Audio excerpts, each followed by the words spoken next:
11 by 17, or even banners that we print as well in our office. So definitely take advantage of that as well.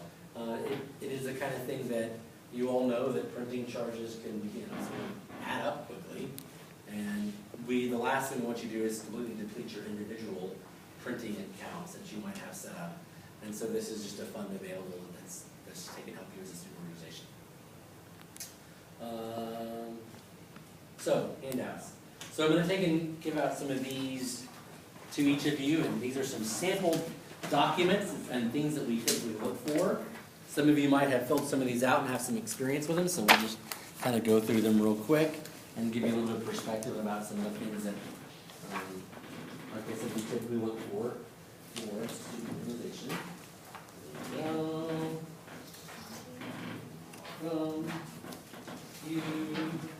So the first page is kind of a list of those forms. So the things that we typically are probably the most commonly used forms in our office: the campus event planning sheet, table request form, so we can check out a table for the day from the University Center, as well as equipment that's checked out from the University Center, like a projector or a fire extinguisher, or things like that. Posting information, what we look for campus posting. Your profit loss form, which is something that is typically due following your events. However, there's sort of that end of the semester deadline as well.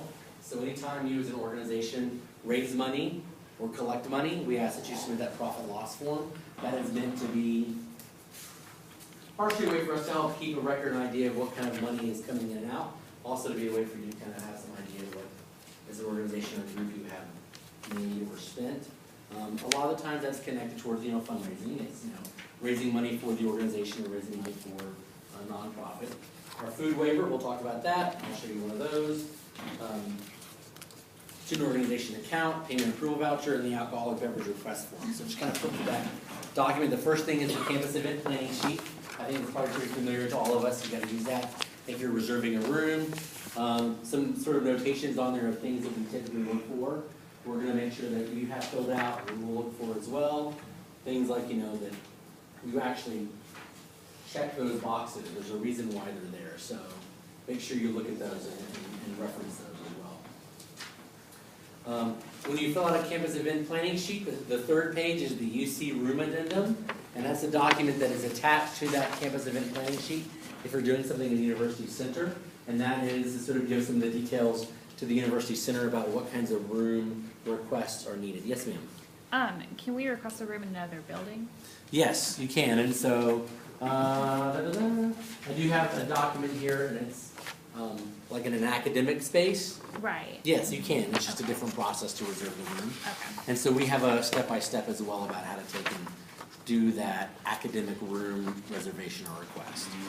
Essentially, it's done through the registrar's office.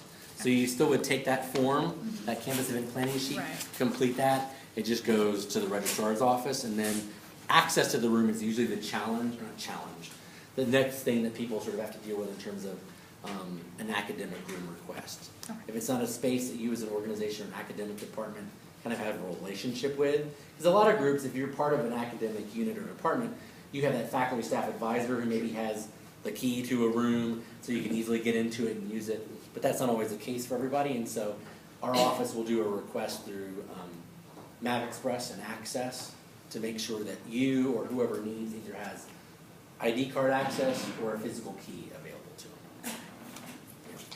But in terms of, like most events in the UC, there's the UC room addendum that is done, and then also the other thing is the table equipment checkout for them. So this form is also done if you need a table. If you're going to go out to the UC Mall and have a table to sell hot dogs. This is where you can take and request that table checkout, for example. And you have to do one of these per day. So if you're doing something all week, you're going to fill out 5 forms. It's just the way they do it. Not my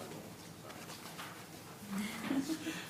If for some reason you are serving food that is not done through University Dining Services, we will ask you to do a food waiver. Student organization? Come on in, you're in the right place. You're in the right place. If you want to fill out a name tag. And if your name is on this list, if you want to write your names on there, just highlight your name for me. If not, you can